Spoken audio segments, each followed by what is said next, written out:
As a little girl, I was always searching for my mother, wondering where she was or when she was coming home.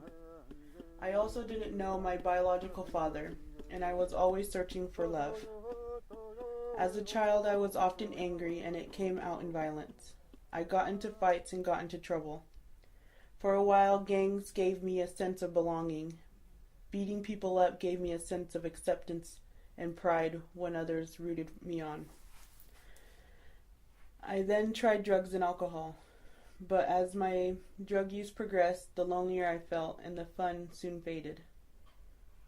In relationships, I thought I would find love, but that love would turn into obsession, and I expected more than they could give. I was left with eyes full of tears, a broken heart, and loneliness. It wasn't until my children were born I was able to know true love. But even then, I continued to drink and use and couldn't be there for my kids. While my mother raised my kids, I was on the streets or in jail. When my daughter was 1.5, I finally found the courage to put down the drugs and alcohol. I got into recovery and focused on my family. After 2 years being clean and sober, I reunited with an ex-boyfriend, who also was in early recovery. I hoped we could be together, but he started using and drinking, and I got pregnant. I didn't like him using, but I dealt with it because I thought love meant sticking by him no matter what. I thought I'd get him to quit. The more I tried to help, the more mean and resistant he got. He became controlling, jealous, and not present. But the thought of my babies not having that ideal family made me stay. I became consumed with this man. I stopped going to my meetings and going to ceremony. I stopped doing all the things that kept me well in my recovery because of his jealousy. On August 23rd, 2015, this man, the love of my life, almost killed my son and I. He was partying and he'd been up for 3 days. He forced me to drive to the coast by holding a knife to my throat. He stuck it in my leg, saying, "You're dying tonight. You're going to my res now. Your brothers can't save you here." I was scared, but I knew I had to protect my baby. When we reached the reservation and he said, "Drive to the bottom or I'm killing baby," I knew I had to save my baby's life, so I grabbed him and started to run. I felt the knife stick in my back and dropped to my knees, dropping my son.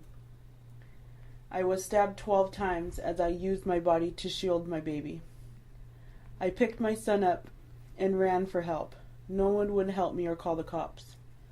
Finally, a neighbor called 911 and got me to safety. Once the cops got there, I was told my mother was coming for my son. I felt relief, and I started to feel every stab wound. I came to at the hospital, and my family was there. I thanked Creator for saving us. I don't understand why this happened, but I was glad that I didn't use drugs, and I was finally free from the obsession with this man. It was hard to live with this trauma, but I became stronger. I sought out other women and survivors. I went to therapists, sweat leaders, and spiritual advisors. I began to build a very strong foundation for myself and promised I would not let anyone touch, talk, or treat me wrong. I have kept my word to this day. I no longer allow my trauma to define me. I found my voice and I can speak up.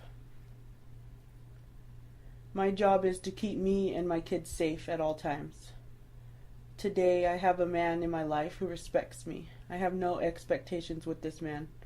I understand now we all have our own paths to walk, and no one can walk them for you. Today I love myself, and I don't expect it from no one else. Today I honor myself in a good way, and walk with Creator and my ancestors, learning every day.